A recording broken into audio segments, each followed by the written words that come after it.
We're in Sandvika today, just near Oslo, to take a look at a boat that caused more excitement amongst our viewers than pretty much any other boat we reported on at January's Düsseldorf boat show. It's called the Viknes 10. This is it. While we couldn't take it out in Germany, we've come here to Norway to give it the sea trial it deserves.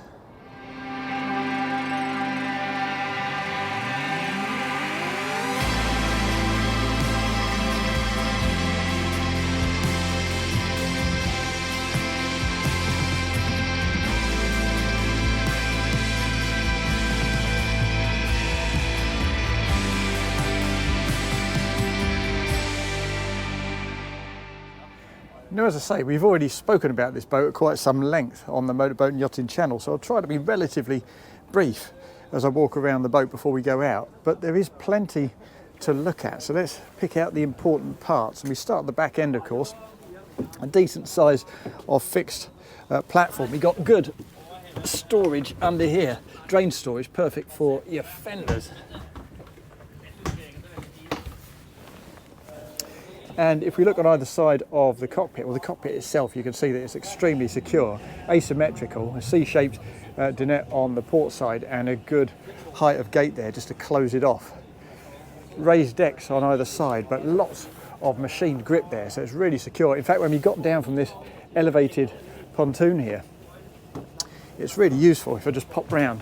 And of course we have a side gate to ease your way on and off from a lower pontoon, but here where you've got to step down, well, this is perfect. An additional step here, really practical in that regard. Lots of grab rails, very easy boat to make your way around, and very practical too. There's our shore power, a drained locker again. We've got plenty of space for our lines and our fenders on both sides. But what we'll do is work our way into the cockpit and take a look at the important stuff there. Now, the show boat had a single 370. What we have here is what most people will spec it with, which is a 440, a Yanmar diesel on a straight shaft, a single engine. But it's particularly well used under here because they kind of have a false bulkhead that cordons off that engine, so you've got a nice big cavity for storage behind that, and that's something I haven't really seen on any other comparable boat.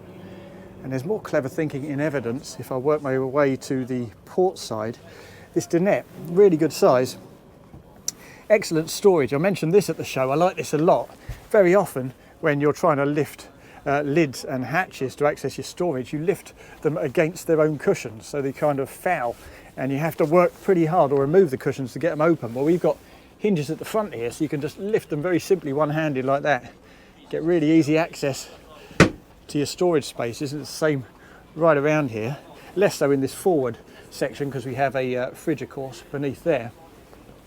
What I also like here is the size of this colossal sunroof, which comes as standard and is double lined because, of course, this is a Norwegian boat and sometimes the weather doesn't play the game. So for Northern Europe, it's really useful, that. And the canvases, on a similar note, are equally good. Now, I was really impressed with these in Düsseldorf. Quite often in the Marek style, you have cabinets at the back end of the superstructure. And once you're done with your canvases, once you've wheeled them out and the weather's improved again, you shunt them back in there and you kind of crease up those canvases, and in particular you crease up those transparent panels, which means that visibility isn't so good when you come to use them again.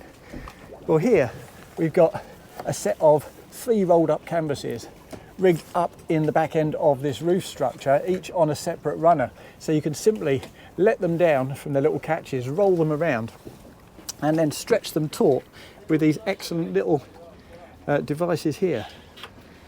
So they stretch beautifully right around. I've seen it done. It's a very quick operation. And because you can tension them, as I say, visibility is fantastic. When you pop them back up here, because you're rolling them up instead of scrunching them into a cabinet, again, that visibility is protected. And what I also like is the second helm here on the aft cockpit. Now, this comes as standard. You wouldn't necessarily expect that. And on this particular boat, it's pretty high spec. Now, as on the show boat, we've got proportional bow and stern thrusters because, of course, we've got a single shaft, so that's necessary for ease of manoeuvring.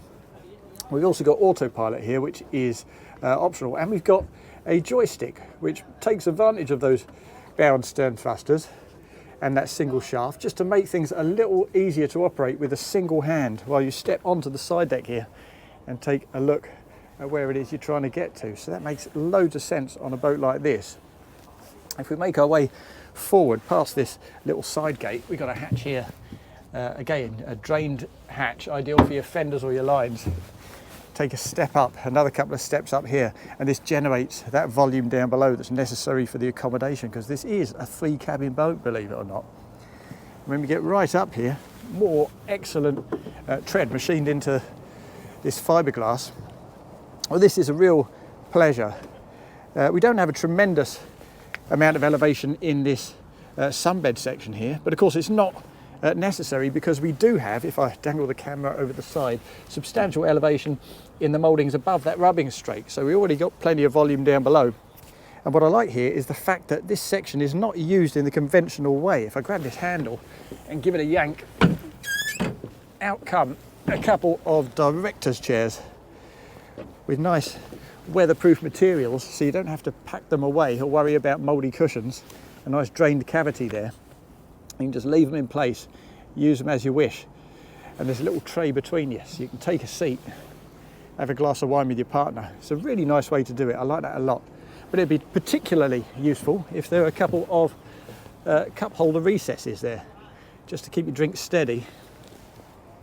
As you'd expect of a Nordic boat, we've got a good step through forepeak, because of course quite often they'll choose to use a stern anchor and step ashore through that forepeak.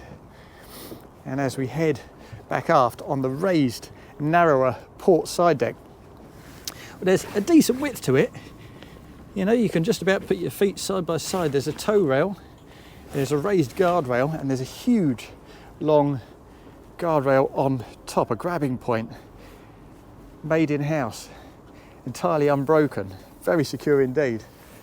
If we look at the rooftop, another big sunroof there, again that's standard, and plenty of space should you want them for solar panels, just to top up those domestic battery banks. And as you make our way aft, you can't really step into the cockpit, but it's very easy using those rails to step down onto the aft platform, back into the cockpit, and we head straight forward through a decent size of aperture here into the saloon, and take a look at the port dinette in there, because that's raised, which is very useful. I like that particularly because when I'm underway and I'm not the guy at the helm, I still like to be able to see forward, and visibility here, even though I've gone and left those director's chairs on the bow sticking right up, is pretty good. You don't feel like you're divorced from proceedings when you're elevated to this degree. And of course, as I say, raising those mouldings, just as on the foredeck, generates volume that is required in order to provide that cabin accommodation. And we'll have a look at it in a minute, because there's one cabin just down in here on the port side. But first, let's just have a little look at this. We see this on various other boats. I'm not sure I'm strong enough to do that one-handed. No, I'm not actually. No, I am. Look, there we go. As we do that, that entire section raises to the same level as the helm seat. And there's space there for a couple of people to keep the skipper company underway. More low glare materials. But if we swing that back forward, you can see that this dinette is certainly big enough, I would say, for maybe 6 people. And I like this too. Now, if you want a telescopic leg, you can have it, and then you can use this as an additional double berth. But as things stand, the table strut is filled with glasses and cups. Space for a couple of bottles of wine as well. It's a really nice way to do that. And it's beautifully put together too. I really like this finish. It feels very high quality, and it's pretty much the kind of finish I would want to see from a Nordic boat. It feels quite fresh and modern. But while we're here, let's lift up this aft seat and swing open this door and step down below and take a look at the aft cabin. Now, it's not huge, but I've just checked with the guys here. When we had a look at the boat in Dusseldorf, people said, well, yeah, it's quite a handy spot to stick your baggage, or maybe to sleep a child or two. But there are no hull windows. No, exactly right, there aren't. But I've talked to the guys here, and they tell me that you can spec this boat with hull windows should you want, because it's made on the same production line as the Skilso 35 at the factory in Bergen. And that boat does have hull windows, so it can certainly be done. You just have to request it. Now, if I just ease into this space, put my head right up here at the head end. You'll see you can easily sit up in bed here, so vertical elevation is excellent. And if I move to the side, well, you could feasibly fit a couple of people in here. Not fully grown adults, I wouldn't have thought, unless they're particularly friendly. But it's a really useful space. There was talk of this being a crew cabin, but this is certainly not the sort of boat, I don't think, either in terms of its practicality or its scale, that requires a crew. So for me, that is an excellent little overspill cabin, should you need to accommodate a guest or accommodate a troublesome child, and I have a couple of those, so that's a very useful feature from my perspective. Over on the starboard side, we've got the galley, of course, kind of L-shaped, huge fridge underneath, and I think this is a diesel stove, or is this an electric one? Gas. It's a gas stove. Yeah. Okay, it's a gas stove, so it's just gas under glass, and the principle there is that you get all the benefits of gas without the associated dangers and risks, because of course the flame itself is beneath that glass. It's a very neat solution. That we've seen that on a few boats of late. We've got a TV under here that slides up, and of course you can just hinge this you can just hinge this helm seat out of the way so you can see that TV from the dinette on that port side. Plenty of storage under there, and what looks like twin sinks. It is twin sinks, proper sinks. Quite practical that, but also the fact that it's positioned back here means that you can interact very nicely with the guys out in this cockpit. I like that a lot. And actually, talking of interacting with people, I mentioned this at the show. One reason I really like this second helm is not just the fact that it comes as standard, but it's because if people are choosing to spend their time outside when you're underway, well, you don't want to be up here tucked away at the main helm.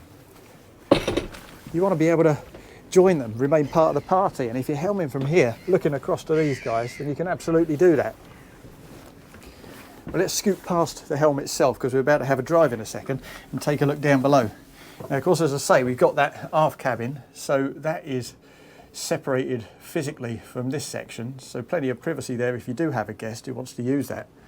But down here what we have, of course, is the owner's cabin in the bow, a good size of double with access on both sides of the bed and hanging storage on both sides too.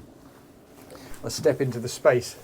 You see that the deck head does dip above the bed itself, which is not a problem, of course, because you don't stand up in bed, but at the access point, plenty of vertical elevation there and plenty of light from that little hatch behind those director's chairs on the bow.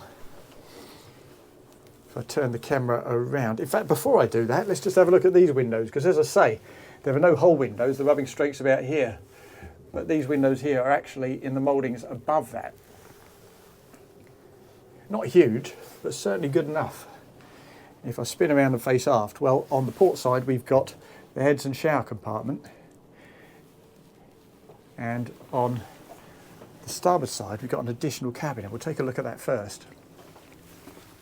In we come, down we go, and you can see it's transverse, a decent size of double that, and again we've got raised deck head at the head end, just so you can sit up in bed and actually use it as a space to sit and have a read or a cup of tea, rather than having to go straight out and join the rest of the party. The changing seat there, more decent storage, and a little window with an opening porthole. Again, I imagine if you want a whole window, they can certainly do that. You simply have to request it. Now, if we spin around and look across to the wet room, well, we've got a little seat here in the shower section. We'll close that door over.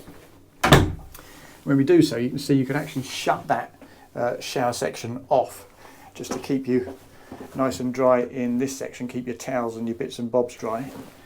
There's our toilet outboard, and a modest size of sink, but perfectly functional, and a little bit of storage here to compensate for the fact that there isn't any beneath that sink. Again, we have relatively small windows, but opening windows just to help with ventilation. And that is that, just the one heads, but two double cabins and a single further aft. And you'd have to say, on a 35-foot boat, that is a very impressive use of space.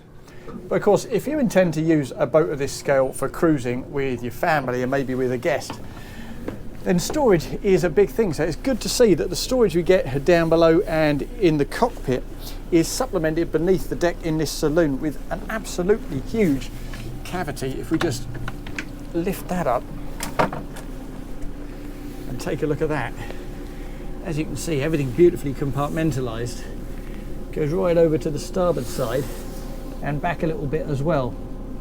It's a good size, a good shape, really practical that, and in tandem with the extra space you get beneath that cockpit deck behind the bulkhead for that engine. Storage capacity is genuinely excellent for a boat of this size.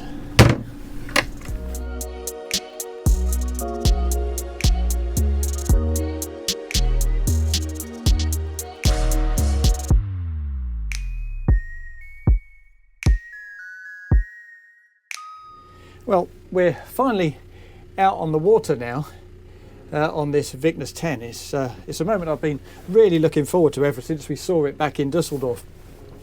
And the first thing to talk about, as ever, is of course the helm position. Now, as I say, in tandem with a lot of other elements of this boat, given that it's relatively far forward, it's raised because you need to generate a little bit of volume down below, and raising it is quite useful because we've got this big old sunroof we mentioned when we were on the foredeck, and it means I can easily, as a 6-footer, stand up. I can see the bow of the boat. You know, visibility here is fantastic. We also of course have the skipper's side door with a cleat directly here, plus tying off points, easy access both to the foredeck and back aft to that side gate and to the cockpit. We'll close that up because even though it's sunny, it is Norway.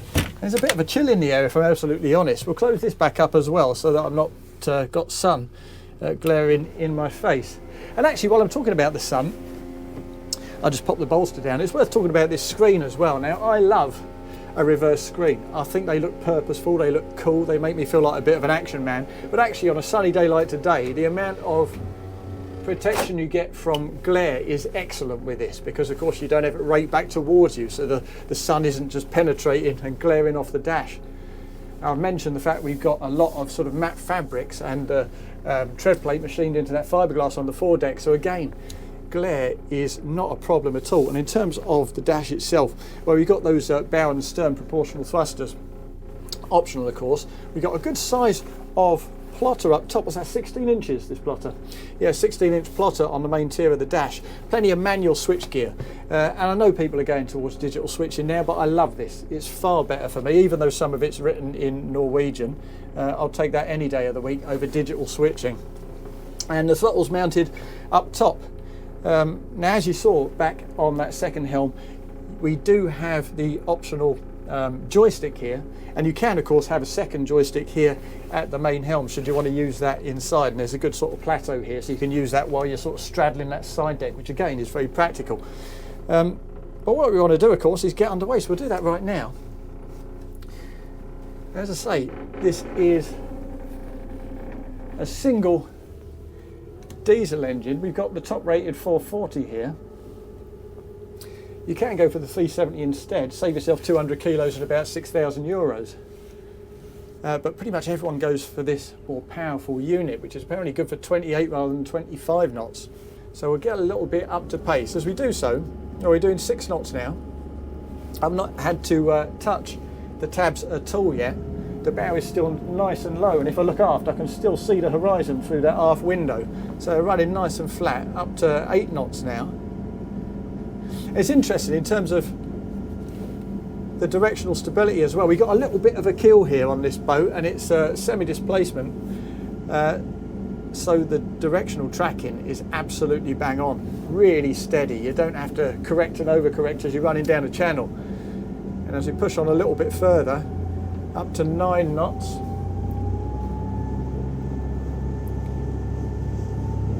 And on again up to 10. Well, it's interesting in terms of fuel efficiency. We got a pair of 350 litre tanks here, one on either side of that engine bay aft.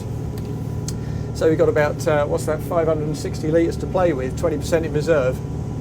Well, at everything up to about 10 knots, you're running at between 1 and 1.5 litres per nautical mile. So you've got a range of between 360 and 560 miles. But if we push on, get up to speed, well, it's really interesting. Everything between basically 10 and the top end of 28 knots. We're looking at a fuel flow, I think, of around about 3 litres per nautical mile, so a range of about 190 miles. I mean, it does increase a touch at the top end to around about 3.2 litres per nautical mile. But just as this is quite a hard working boat, you know, quite an affordable boat, does lots in terms of the size, lots in terms of the price bracket, well, in terms of its running efficiency, that too is very sustainable. That's the sort of boat even I could afford to run. We'll just spin around a little, and that's quite pleasant too. It corners quite flat, maybe just a shade of heel into the turn, which is quite a reassuring trait. That's kind of what you want to see. And it grips nicely. There's no letting go at all. Now I am dipping down as I turn to port, but of course I've got this sunroof closed at the moment. If you've got that open, the sheer scale of the thing means you don't need to do that. And as we ease around and straighten up and settle her down to around about 23 knots, well, visibility, as I say, is superb. Really narrow stanchions all round, very narrow mullions. If I just come off the pace a little bit more and bring her to a standstill, well, with a boat like this that delivers so much in terms of volume on a relatively short waterline length, well, what you want is quite modest, really. What you want is a helm that enables you to manage the boat single-handed without a struggle. We certainly got that. What you want is a decent bit of balance, and given the natural trimmer of the boat, we've certainly got that. Although the fuel tanks are further aft, the water tanks are further forward, and in terms of the weight distribution and the visibility aft when you're getting up onto the plane, or the semi-plane I should say, well, that feels very manageable as well. So yeah, I was thrilled with it in Dusseldorf, and having had a little drive here in Norway, I've got to say I'm no less enthusiastic.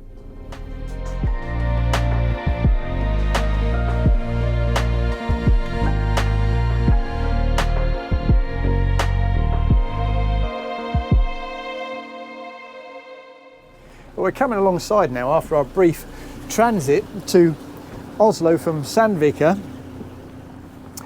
And I've got to say, I enjoyed that a lot. It's not a performance boat, of course. It was never going to be. It's a semi-displacement platform. It's big, it's bulbous, it weighs 8 tons. It's got a single inboard diesel. And even though we got the 440 horsepower unit, you know, 28 knots is not going to set your world alight. But it is very well behaved. It's very controllable. Ergonomically, it's very sound. And in terms of single-handed helming, it could hardly be less intimidating than this. All of which means that if you're tempted by the Viknes 10, by what it offers, by the price, which goes from 310,000 euros excluding VAT and comes with a very, very generous standard package, then there's absolutely no reason to hesitate. This Norwegian-built family cruiser is as hard-working and as high value as anything you're likely to see in this sector.